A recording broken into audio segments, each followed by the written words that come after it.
She's a platform assistant on the choir. She's helped with, she's recently been added to the board not that long ago, and she met with our schemes and dreams not that long ago either. So please help me in welcoming Maura.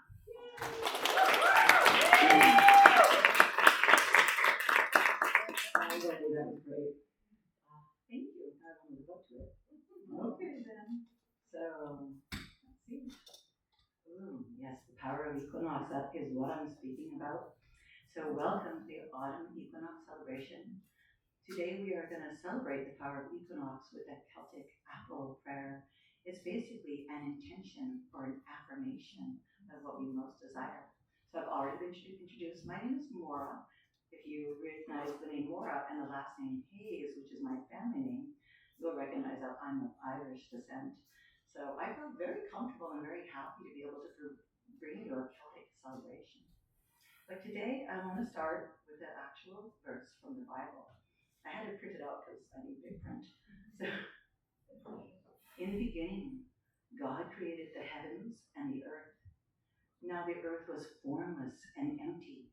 Darkness was over the surface of the deep, and the Spirit of God was hovering over the waters. And God said, "Let there be light," and there was light. God saw that the light was good, and he separated the light from the darkness. God called the light day, and the darkness he called night. And there was evening, and there was morning, the first day. So today I am honored to guide you through this gathering, celebrating the balance of light and darkness, which is created by God. It draws from one of the oldest rhythms of our ancestors. The ancient Celts honored the fall equinox as a sacred time of balance, in which light and dark meet equally. Aha, the thresher. So today is equinox. We're in the final harvest festival of the Celtic year. This is a threshold moment. The word equinox in Latin literally means equal to night, like equal daytime, light, to equal nighttime, dark. In the ancient Irish tongue, the word connacht, I hope I pronounced that right, carries a similar meaning of balance and equality. So the Celts watched the turning of the leaves to russet and to scarlet and to gold, and that they saw that the trees were letting go of what no longer served them. Our ancestors knew nature was teaching release and preparation for the darkest and the hardest part of the year. Autumn equinox happens tomorrow at exactly midway between the summer and winter solstice.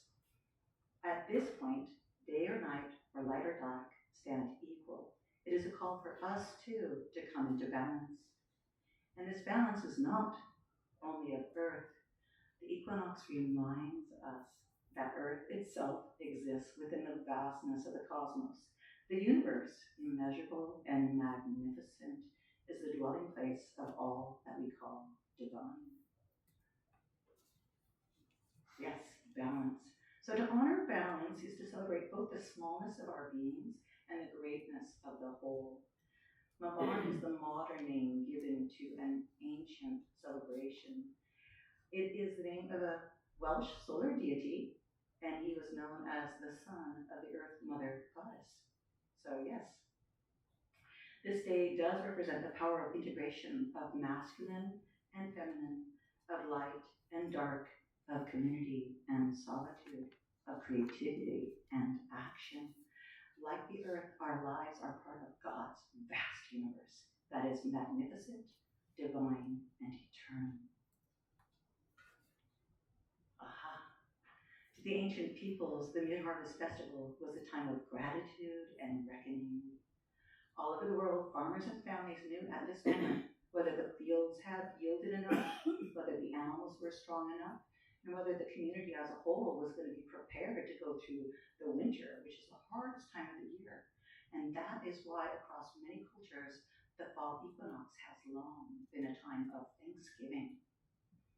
In fact, the first American Thanksgiving was held on October 3rd, a time that reflects the harvest cycle much more than the late November feast that we currently call Thanksgiving. And we also know that in Bavaria, the festival known as Oktoberfest began in the 1700s. And that is also an echo of the fall celebration of gratitude. It is filled with food, drink, and companionship and community, relationship with one another, and the celebration of that. Aha, maps and hemispheres.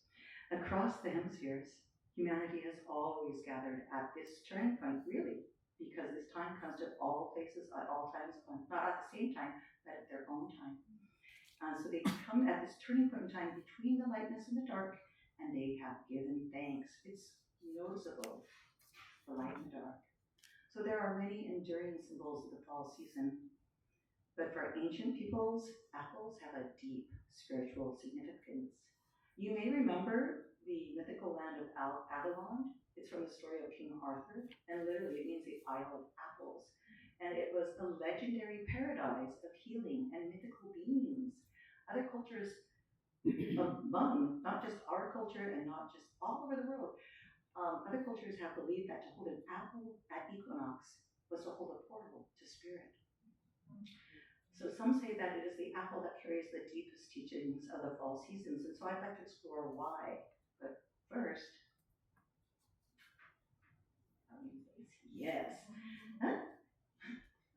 Let's start with a reflection that I think is appropriate. Father God, universe, all the vastness of space and all that is, thank you for this moment to be on earth. And we appreciate the opportunity to seek wisdom in your bounty and celebrate the harvest season. So when we cut an apple in half, we find something in the center. It's something secret. It's called the Star of Sophia. And it actually represented harmony, wisdom, and protection and wholeness. It represented a power that emerges when both of our halves are integrated. Integrated? Did I say that?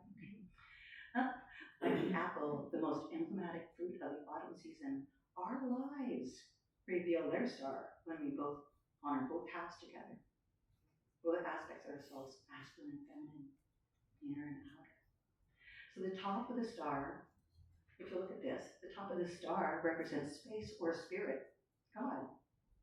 And the four other points are representative of matter, and that would be earth, air, fire, and water. So we have to know always that because the point on the top represents spirit, God is always first and foremost. God reigns above all others. So the apple teaches balance of the forces of matter and priority of the spirit. It teaches union, and it also teaches deeper wholeness within, telling us that we are all one. In ancient days, the fall harvest was a time of shared effort, of work, and of community. So, and they really did. People would move from farm to farm, helping one another, because people's crops came up at different times. And so it wasn't just one large festival like they used to have in the spring. It was small groups gathering throughout and helping one another to be prepared. So what the apple reminds us is that just as the two halves of the apple need each other, so do we. Our power is found in reciprocity, in kinship, and that is the cosmic truth. So when we look to the heavens, the stars themselves exist in relationship to each other. They are eternally connected to gravity. The Earth does not stand alone, but she's in orbit, in balance with the moon and the sun. We live within a shared universe, part of a vast web, and every act of gratitude, every feast, every offering aligns us with that cosmic kinship. And so now I invite you to join with me in an opportunity to release and renew. But first, we need to start with a visualization because we want to know what we want to release and renew, correct? Yes. So now you can think in your mind about any old ideas or beliefs that no longer serve you. Any griefs that have grown stale. Any fears that hold you back. And now you're going to imagine them when we go through this ceremony. You can blow them towards these apples, and we will give the apples to the wind, to the birds. We'll take them outside and feed them to the birds. And as we do that, all of these things that are no longer serving us can fall away, just like the leaves that are falling during this time. So now that we have our intentions in our mind, I'm going to use that apple to carry our offerings and our desires to be heard out into the universe. Bear with me because I've got to cut this apple. I just thought it was the right thing to do.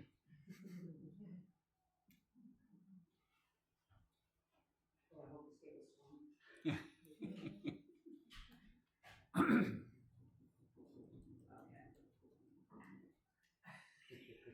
I have two halves of a whole, and they all have stars in them.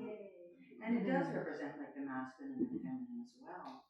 Two halves of a whole. So I will now hold each half in my hands. We feel the invitation to balance the masculine and the feminine, the light and the dark, the outer and the inner, matter and spirit. These halves express the balance in our lives and the light and of the light and of the growing dark.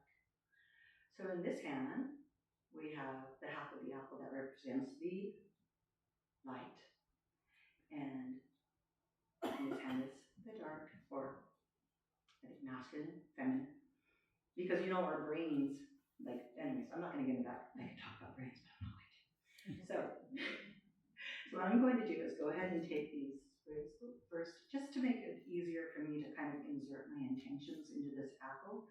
I'm going to go ahead and do some little teeny tiny cuts so that it can hold this. And I'm going to take some rosemary, fresh and invigorating, as a symbol of spring and new beginnings. And I'm going to insert it into the apple. Well, it's not as easy as it sounds. There it is. Okay. And then next, I'm going to take red aster.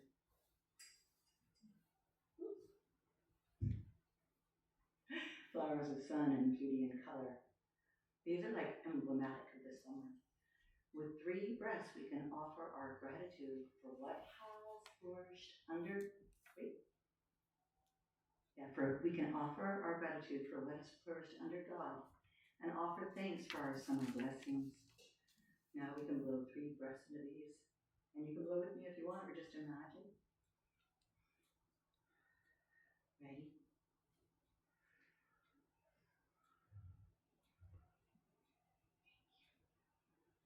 And now, let's get these guys in there.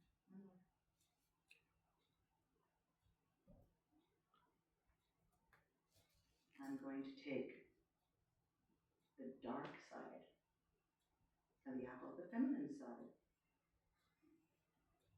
Matter. And I'm doing these little cuts, and hopefully it'll work for me. So, and I'm going to take ferns.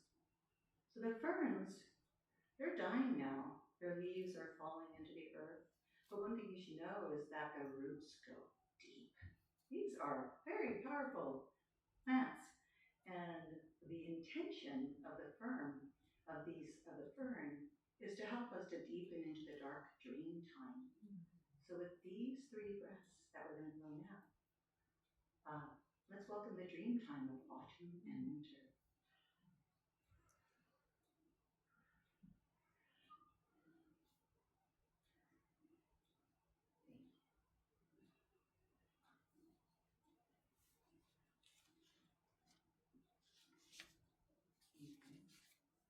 And finally, I'm going to take some moss blossoms. And the reason I'm choosing moss is that it's green, even in shadow, even in the darkness. And it is a symbol of creativity, rest, and stillness. Now we can blow 3 breaths into this and set our intentions for health, for rest, and for resilience in this coming darkness.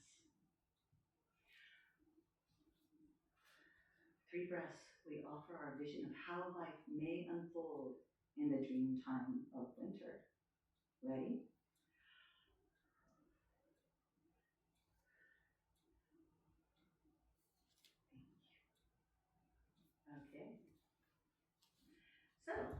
now that the house is filled with breath, with our prayers, and with our intentions, we can take these outside and give them to nature. It's a tradition. So what happens is we are going to place these in a tree and leave them for the birds. And then they will be able to take our prayers outward, upward, skyward. So they really are going to go in a tree. So thank you for that. So let me go. So I just want you to know something. The Celts really did celebrate Equinox over 3 days. So if you'd like to go home and do like a little apple prayer, set your intention, maybe with your family or friends, you have plenty of time. Okay, so we're celebrating at the right time, even though we're a day ahead. It's all good. And so hopefully everyone will be enjoying festivities before, during, and after this cosmic event, just like our ancestors used to do, and we can enjoy that personal celebration at home with the apple, our breath, and our prayers for the coming seasons. So this is the closing blessing.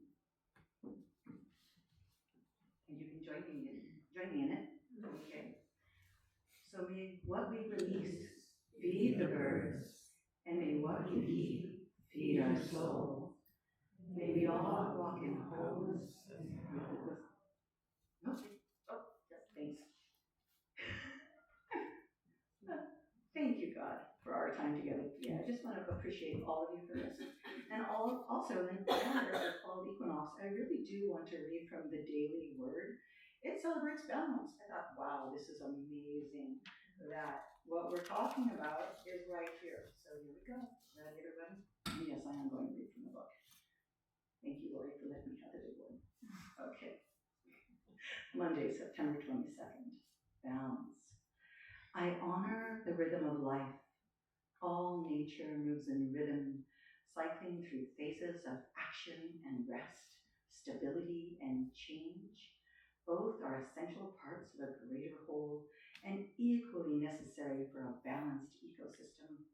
These patterns teach me to honor life's ebbs and flows. I see these cycles repeating throughout my life. At times, I move with steady footing, as if walking on solid ground, capable of handling whatever comes my way. I move with ease. But there are also times when life feels like I am walking a tightrope, and finding equilibrium requires more effort. In these moments, I remember that balance is fluid, shifting with the seasons, so too with the seasons of life. As I adjust and adapt, I find solace in spirit, trusting that even if I stumble, I will find balance again. For everything there is a season and a time for every matter under heaven. Ecclesiastes 3:1. Thank you.